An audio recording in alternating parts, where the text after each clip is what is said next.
성경은 항상 우리에게 경고를 하고 있습니다. 베드로 전서 5장 8절 대적 마귀가 우는 사자같이 두루 다니며 삼킬 자를 찾나니 우리는 보이지 않는 영적 전쟁 속에서 살아가고 있습니다. 악마는 단순한 전설이나 동화 속 존재가 아닙니다. 항상 우리를 넘어뜨리려 하고 우리의 믿음을 약화시키려 합니다. 이런 영적 전쟁에서 우리가 아무 무기 없이 있다면 어떻게 될까요? 많은 사람들은 자신이 악마의 공격을 받고 있다는 사실을 인식하지 못한 채 살아갑니다. 우리가 낙심할 때, 두려워할 때, 죄에 빠질 때, 그 모든 순간 뒤에는 우리를 멸망시키려는 악마의 계략이 숨어 있습니다. 하지만 두려워할 필요가 없습니다. 하나님께서 우리에게 악마를 물리칠 강력한 무기를 주셨기 때문입니다. 그것은 바로 하나님의 말씀, 성경입니다. 오늘 저는 악마가 가장 싫어하는 성경 구절 6가지를 나누려 합니다. 이 말씀들은 단순한 글자가 아니라 살아있는 하나님의 능력이며 당신의 삶을 지켜줄 강력한 보호 구절들입니다. 끝까지 함께 하세요. 이 구절들을 듣고 암송하고 묵상할 때 당신은 악마의 어떤 공격도 능히 물리칠 수 있습니다. 자, 그럼 시작하겠습니다. 첫 번째, 에베소서 6장 11절. 마귀의 괴계를 능히 대적하기 위하여 하나님의 전신갑주를 입으라. 바울이 에베소 교회에 보낸 편지입니다. 에베소는 당시 우상 숭배가 강했던 도시였습니다. 바울은 그리스도인의 싸움이 단순한 육적인 싸움이 아니라 영적 전쟁임을 강조합니다. 전쟁터에 나가는 군인이 갑옷 없이 나간다면 당연히 적의 공격을 막아낼 수 없겠죠. 우리의 삶도 마찬가지입니다. 우리는 영적 전쟁터에 있습니다. 그렇다면 어떻게 이 싸움에서 승리할 수 있을까요? 하나님의 전신갑주를 입어야 합니다. 하나님의 전신갑주에는 진리의 허리띠, 의의 흉배, 평안의 복음의 신, 믿음의 방패, 구원의 투구, 성령의 검이 있습니다. 이 갑옷을 입을 때 우리는 마귀의 공격을 막아낼 수 있습니다. 마귀의 괴계를 능히 대적하기 위하여. 마귀는 단순한 존재가 아니라 전략을 가진 적입니다. 마귀의 괴계는 거짓된 교리, 죄의 유혹, 세상의 가치관을 통해 믿음을 무너뜨리는 것입니다. 하나님의 전신갑주를 입으라. 전신갑주는 고대 전사들이 전투할 때 입는 완전한 방어구입니다. 여기서 전신갑주는 진리, 의, 복음, 믿음, 구원, 성령의 검을 의미합니다. 즉, 하나님이 주신 영적 무기로 무장해야 마귀를 이길 수 있습니다. 두 번째, 로마서 16장 20절.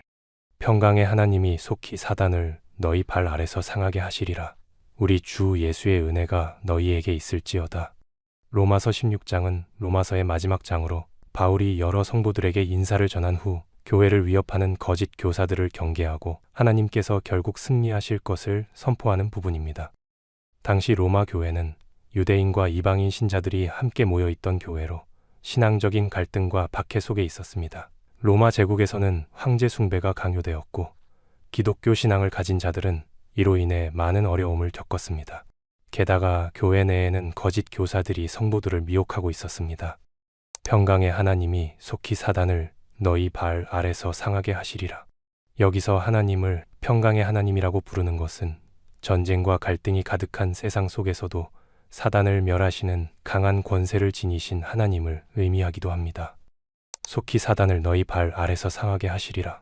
너희 발 아래서 라는 표현은 성도들이 사단의 권세를 이기고 승리하게 될 것을 의미합니다. 즉, 이 구절은 성도들에게 하나님의 궁극적인 승리를 확신시키며 악한 세력에 굴복하지 말라고 격려하는 말씀입니다. 우리 주 예수의 은혜가 너희에게 있을지어다. 예수의 은혜란 우리가 오직 믿음으로 구원받고 하나님의 보호 아래 살아가는 것을 의미합니다. 성도들이 악마의 공격 속에서도 승리할 수 있는 이유는 우리의 힘이 아니라 예수 그리스도의 은혜 때문입니다. 이 말씀은 사단의 세력과의 영적 전쟁 속에서도 하나님께서 주시는 평안과 예수님의 은혜를 신뢰하라는 강력한 선언입니다. 세 번째, 시편 91장 13절에서 14절. 네가 사자와 독사를 밟으며 젊은 사자와 용을 발로 누르리로다. 하나님이 가라사대 저가 나를 사랑한즉 내가 저를 건지리라. 저가 내 이름을 안즉 내가 저를 높이리라. 시편 91장은 하나님의 보호하심과 신뢰를 강조하는 시로 특히 영적 전쟁과 고난 속에서 하나님의 보호를 확신하는 말씀입니다. 당시 이스라엘 백성들은 광야 생활과 여러 전쟁을 통해 끊임없는 위협 속에 있었습니다. 사자와 독사 같은 맹수들은 광야에서 실제로 큰 위협이었습니다. 성경에서 사자와 뱀은 악마의 상징으로 자주 사용됩니다. 따라서 이 구절은 단순한 동물의 위협을 넘어서 악마와 악한 세력에 대한 하나님의 보호를 의미하는 구절입니다. 내가 사자와 독사를 밟으며 젊은 사자와 용을 발로 누르리로다. 여기서 나오는 사자, 독사, 용은 성경에서 악마를 의미하는 대표적인 상징으로 하나님을 신뢰하는 성도들이 악마의 권세를 이기고 승리할 것이라는 약속입니다. 하나님이 가라사대 저가 나를 사랑한즉 내가 저를 건지리라. 저가 내 이름을 안즉 내가 저를 높이리라. 저가 나를 사랑한즉, 여기서 사랑하다라는 단어는 깊이 신뢰하고 의지하며 하나님께 헌신하는 것을 의미합니다. 하나님을 사랑하는 자는 결국 보호받고 건짐을 받을 것이라는 약속입니다. 내가 저를 건지리라. 하나님께서는 악마의 시험과 위험 속에서 성도들을 지키시는 분입니다. 이는 단순한 물리적 보호가 아니라 영적인 승리를 의미하기도 합니다.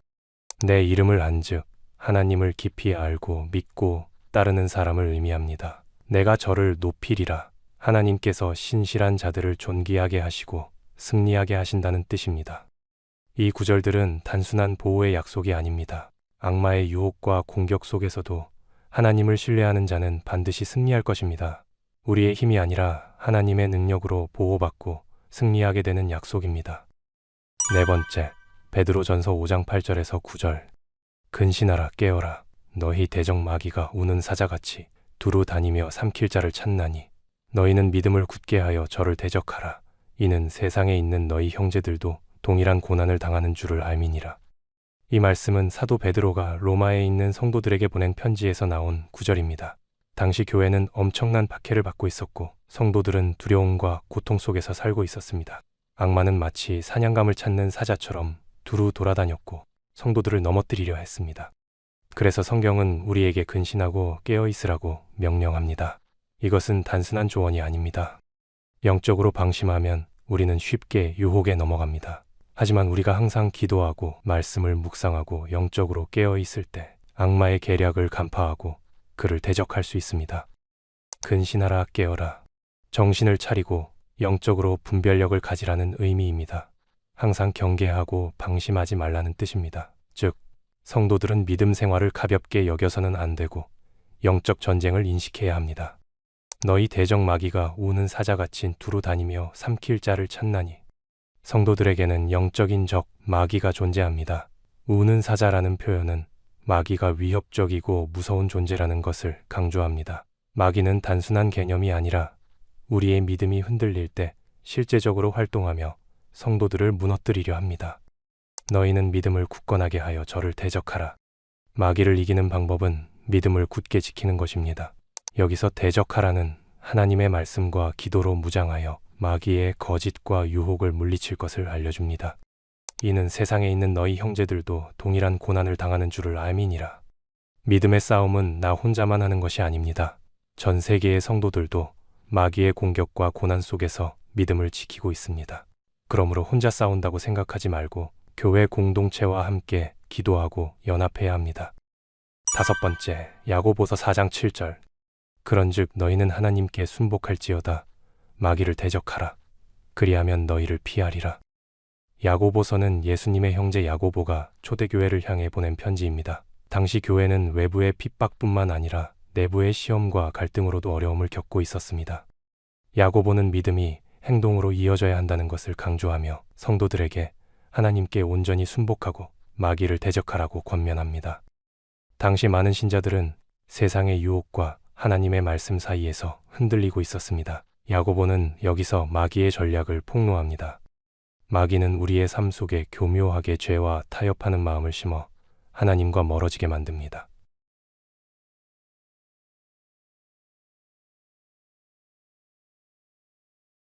그런즉 너희는 하나님께 순복할지어다.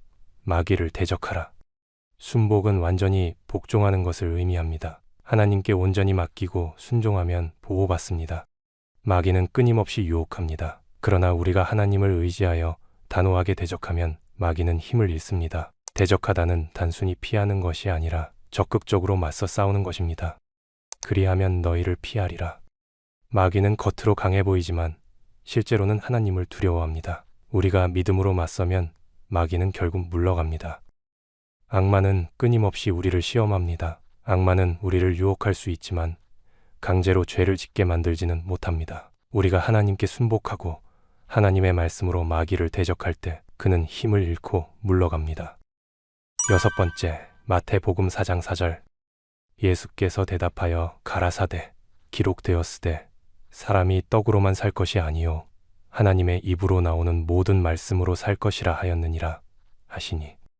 이 말씀은 예수님께서 광야에서 40일 금식 후 악마의 시험을 받으실 때 하신 대답입니다. 악마는 예수님께 이 돌들이 떡이 되게 하라고 유혹했습니다.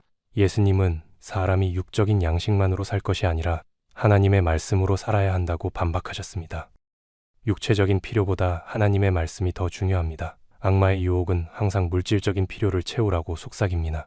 그러나 참된 생명은 하나님의 말씀을 통해 유지된다고 하였습니다. 예수께서 대답하여 가라사대 기록되었으되. 성경은 하나님의 권위 있는 말씀입니다. 예수님조차도 성경을 인용하며 악마와 직접 맞서셨습니다. 우리도 마귀의 유혹에 대항할 때 하나님의 말씀으로 반격해야 합니다. 사람이 떡으로만 살 것이 아니요. 인간은 물질적인 양식뿐만 아니라 영적인 양식이 필요합니다. 아무리 돈을 많이 벌고 좋은 음식을 먹어도 영혼이 굶주리면 참된 행복을 얻을 수 없습니다. 하나님의 입으로부터 나오는 모든 말씀으로 살 것이라. 하나님의 말씀은 영원한 생명을 줍니다. 성경을 읽고 묵상하는 것은 우리 영혼의 양식을 먹는 것과 같습니다. 우리는 하나님의 뜻을 분별하는 것이 단순한 지식의 문제가 아니라 그분과의 친밀한 관계 속에서 이루어진다는 것을 기억해야 합니다. 성경을 읽고 묵상하며 기도로 하나님께 나아갈 때 우리의 생각과 감정이 아닌 하나님의 뜻이 점점 더 선명하게 보일 것입니다. 우리는 하나님의 뜻을 분별하는 것이 결코 쉬운 일이 아님을 배웠습니다. 그러나 하나님께서는 우리에게 그분의 뜻을 알 수 있는 길을 이미 마련해 두셨습니다.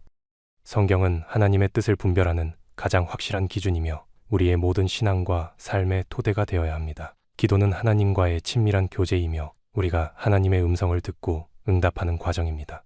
성령님의 인도하심은 우리에게 올바른 방향을 제시하며 우리가 주님의 길을 걸어갈 수 있도록 도와줍니다. 많은 신자들이 자신의 감정이나 환경을 기준 삼아 하나님의 뜻을 찾으려 하지만 우리가 기억해야 할 것은 하나님의 뜻은 우리의 느낌이나 상황이 아니라 하나님의 말씀과 성령님의 인도하심을 통해 분명하게 나타난다는 사실입니다. 우리가 하나님을 신뢰하며 그분의 말씀에 순종할 때 하나님께서는 우리의 삶을 가장 선한 길로 인도하실 것입니다.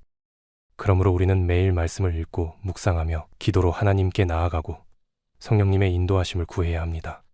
그리고 하나님께서 우리에게 주신 공동체와 신앙의 선배들을 통해 지혜를 얻고 우리의 결정을 주님 앞에서 신중히 내려야 합니다.